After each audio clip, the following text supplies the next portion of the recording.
bersamamu.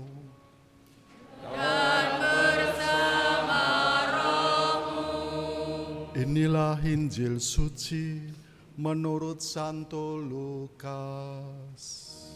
Dimuliakanlah Tuhan.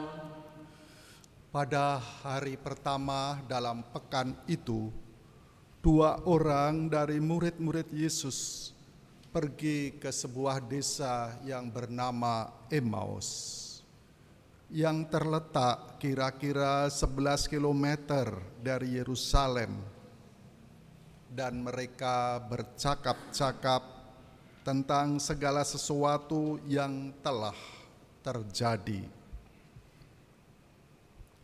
Ketika mereka sedang bercakap-cakap dan bertukar pikiran, datanglah Yesus mendekati mereka, lalu berjalan bersama-sama dengan mereka.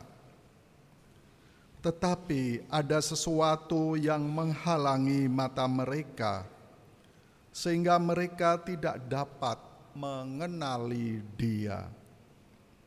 Yesus berkata kepada mereka, "Apakah yang kamu percakapkan sementara kamu berjalan?" Lalu berhentilah mereka dengan muka muram. Seorang dari mereka namanya Kleopas menjawabnya, "Apakah engkau satu-satunya orang asing di Yerusalem yang tidak tahu apa yang terjadi di situ pada hari-hari ini?" Katanya kepada mereka, "Apakah itu?" Jawab mereka, "Apa yang terjadi dengan Yesus orang Nazaret? Dia adalah seorang nabi yang berkuasa dalam pekerjaan dan perkataan di hadapan Allah dan di depan seluruh bangsa kami.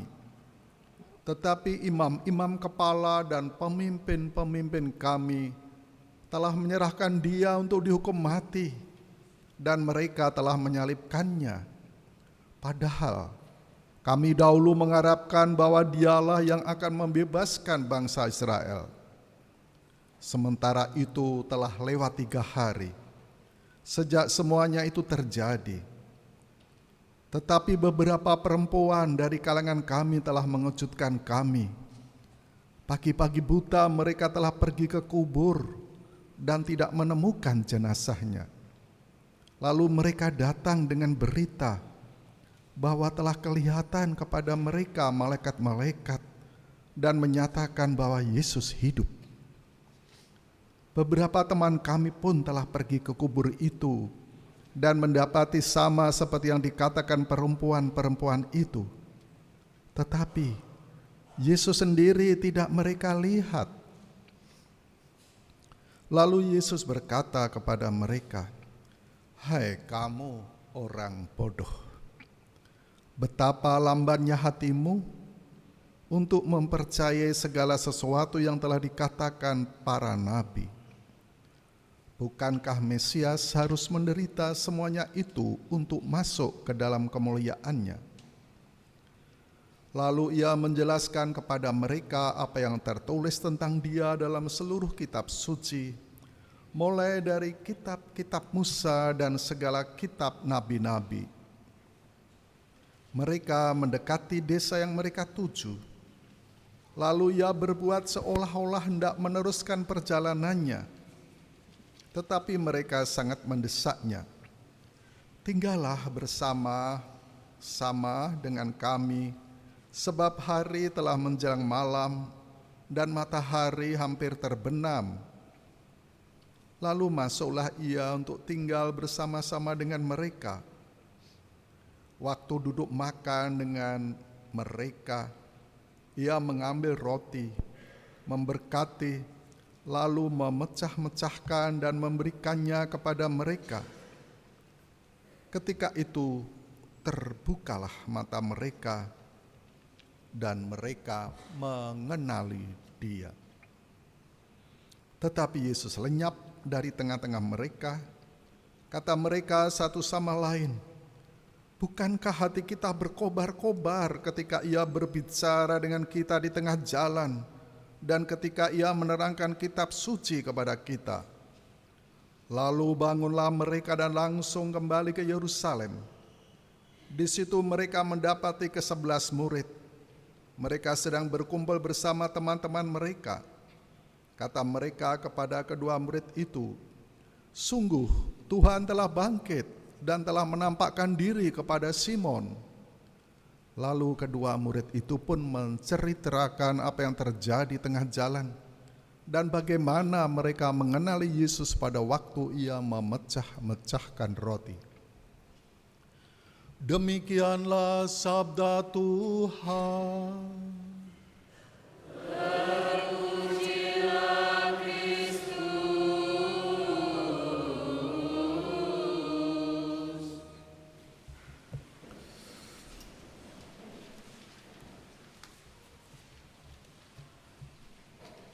Bapak, Ibu, para suster dan saudara-saudariku yang terkasih,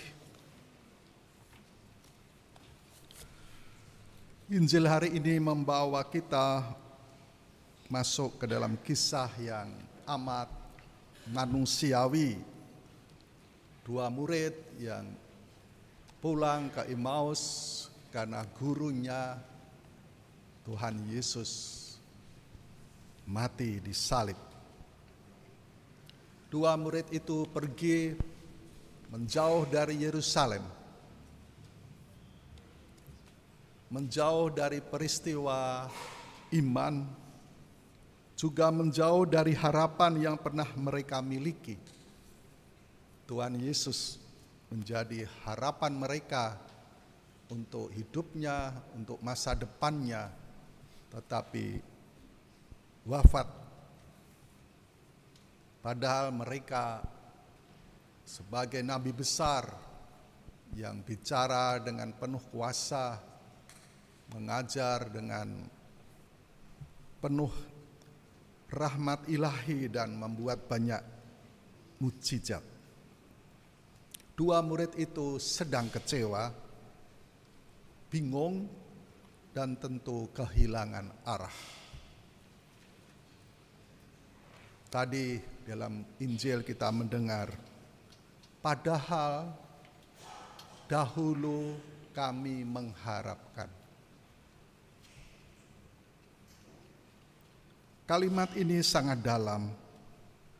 Ini bahasa seorang yang imannya goyah. Saudara-saudariku, bukankah ini juga pengalaman hidup kita? Kita pernah berharap, kita pernah berdoa, kita pernah percaya, tetapi kenyataan tidak selalu sesuai dengan harapan kita. Doa-doa kita tidak dikabulkan, dan ada saat-saat di mana kita merasa Tuhan tidak hadir. Tuhan tidak hadir, lama-lama merasakan bertanya, Tuhan ada atau tidak? Injil hari ini memberi pelajaran kepada kita, justru disitulah ada kabar sukacita. Yesus hadir justru di tengah perjalanan peristiwa kekecewaan kita. Tuhan hadir di dalam kehampaan harapan kita. Tetapi kehadiran Tuhan, Tuhan yang mendekat pada kita, tidak kita sadari seperti dua murid yang pulang ke Emmaus. Dekat pada Tuhan. Bahkan dia bercakap-cakap dengan Tuhan. Tetapi dia tidak tahu bahwa itu Tuhan Yesus. Mereka tidak sadar bahwa Tuhan Yesus hadir di tengah-tengah perjalanan pulang, kecewa pulang ke kampung. Seperti kita, saya tidak tahu kalau saudara-saudaraku dari luar Jawa Tengah terutama ya, Kalau aku gagal di kota, di Jakarta, di apa, aku pulang ke desa. Pulang ke desa. Maka di dalam bendara yang tidak jujur itu mau dipecat tuannya, aku mau pulang ke desa. Tetapi dia menambahkan, mencangkul aku tidak bisa lagi. Nah, kalau sekarang ditambahi pulang ke desa ya, aku sudah tidak punya tanah lagi. Maaf Bapak Ibu yang mau pensiun atau pensiun kan juga berpikir toh, sesok nek aku pensiun tak mulai neng desa. Tapi Bapak Ibu tidak menyadari umur Bapak Ibu yang mau pulang ke desa itu sudah lanjut. Mencangkul sudah tidak bisa, mungkin 5 cangkulan sudah ngos-ngosan. Malah sakit kabeh, pegel kabeh, kecetit kabeh, njaluk pijet terus. Tetapi 2 orang murid ini ya karena masih muda dia kecewa pulang. Dia masih punya tenaga. Maka Bapak Ibu kalau besok punya bayangan, besok aku pensiun, aku pulang ke desa. Tapi mikir ya, aku mencangkul sudah tidak kuat fisikku. Berjalan, mendaki saja sudah ngos-ngosan. Ini 2 murid juga berpikir gitu, gagal di kota Yerusalem, dia menjauh, dia pulang, dan aku tak pulang ke Emmaus, ke desaku, ya 13 kilo dari Yerusalem.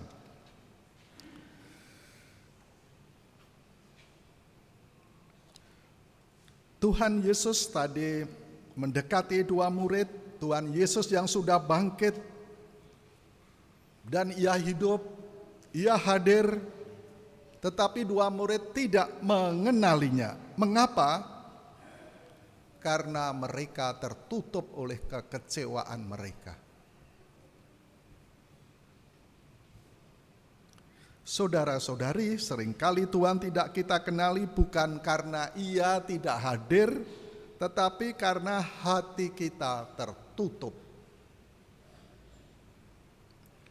Tertutup oleh luka, oleh pengalaman pahit, tertutup oleh harapan yang hancur, tertutup oleh cara berpikir kita sendiri. Kita ingin menghadirkan Tuhan dengan skenario pikiranku, dengan apa yang mindsetku. Kita ingin demikian. Tuhan hadir sesuai dengan ya, gambaran pemikiranku, skenarioku, rencanaku. Padahal Tuhan hadir dengan caranya sendiri. Yesus tidak langsung menyatakan dirinya, ia berjalan bersama mereka, ia mendengarkan mereka cerita tentang kitab suci. 2 murid mengenal kitab suci dari awal sampai Yesus wafat. Tetapi Tuhan sangat bagus, ia masuk ke dalam cerita itu mendengarkan. Di dalam perjalanan pulang ke desa Emmaus mendengarkan. Maka saudara-saudariku, Tuhan Yesus yang bangkit tidak memaksa, ia menemani. Dan tahun kemarin Paus Fransiskus dengan kata yang sangat bagus, sinodal. Sinodal itu berjalan bersama. Gereja diharapkan berjalan bersama, tidak hanya sudah saya taat saja kepada pastor paroki apa yang dikatakan, tetapi bersama-sama memikirkan perjalanan menuju ke tanah surgawi. Bersiarah, berjalan bersama. Dan pada waktu 2 murid itu mengerti bahwa itu Tuhan Yesus, dan Tuhan juga menjelaskan kitab suci, mereka berkata, bukankah hati kita berkobar-kobar ketika ia berbicara dengan kita di tengah-tengah jalan? Dan disitulah titik baliknya. Mereka berjalan dalam kesedihan menuju ke titik nol, ke mana? Emmaus. Sekarang hati mereka hidup kembali dan balik ke Yerusalem. Apa yang mengubah mereka? Sabda Tuhan. Saudara-saudariku, umat yang terkasih, banyak umat kalau nggak ada ekaristi di kota-kota, di stasi-stasi ya, yang dipimpin oleh asisten imam atau prodiakon kalau di Jawa Tengah, yang hadir sedikit. Tetapi kalau ekaristi banyak umatnya hadir. Kita perlu menyadari hari ini, yang mengubah dua murid itu sabda Tuhan. Tuhan, kalau aku mendengarkan sabdanya, aku membaca sabdanya dalam Injil, Tuhan hadir di situ. Yesus menjelaskan bahwa penderitaan bukan akhir tetapi bagian dari rencana keselamatan. Salib bukan kegagalan tetapi jalan menuju kemuliaan.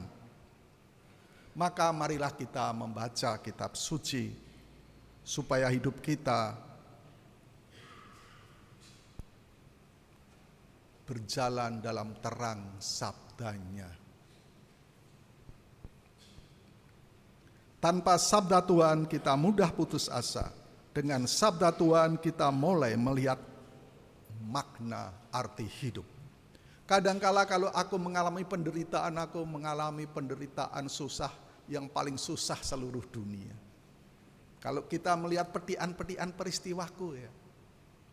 Tetapi nanti kalau aku menyadari kehadiran Tuhan dan kemudian membuka kitab suci, setelah beberapa tahun dengan sabar, ternyata Tuhan punya rencana. Dulu aku mengalami peristiwa yang menyedihkan, yang gagal. Ternyata itu rencana Tuhan. Seandainya Tuhan Yesus hanya kita lihat hanya jalan salib, dia wafat di salib. Ya kita merasa sedih sekali di situ. Tetapi setelah bangkit, ternyata jalan penderitaan Yesus salib yang mengerikan itu rencana Allah setelah bangkit. Maka kita kalau pas mengalami peristiwa-peristiwa yang tidak mengenakkan dalam hidup ini, pandanglah dan membaca kitab suci dalam terang Tuhan, itu akan diubah menjadi rencana Tuhan. Bukan karena nasib jelek, bukan karena kehendak Tuhan menghukum kita, bukan. Ya seperti kita kalau kita sedih melihat ini ya paling susah. Tetapi anak-anak muda itu kalau pas jatuh cinta kan juga melihat peristiwa itu. Romo, ini pacarku yang paling ganteng seluruh dunia. Ini putriku yang paling cantik seluruh dunia. Biasanya begitu.